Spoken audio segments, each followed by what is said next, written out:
Pole position de Lando Norris à Mexico, l'anglais qui a surdominé la qualif.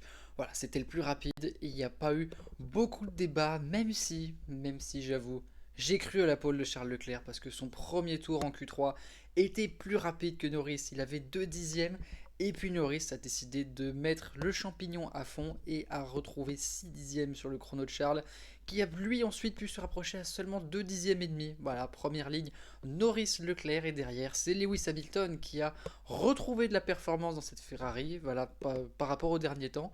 Hamilton, eh ben oui, ça y est, il commence à se sentir à l'aise, il est pas loin de son coéquipier et il s'élancera devant George Russell pour une deuxième ligne 100% britannique.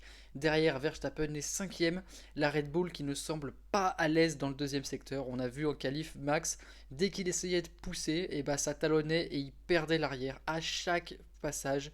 Et ouais, Max qui semble aussi avoir du mal avec la vitesse de pointe parce que son aileron c'est un parachute, c'est assez impressionnant. Et puis bah, la déception, une nouvelle fois, Oscar Piastri qualifié 8ème qui s'élancera 7ème suite à la pénalité de Carlos Sainz. Mais le leader du championnat semble perdre pied en cette fin de championnat.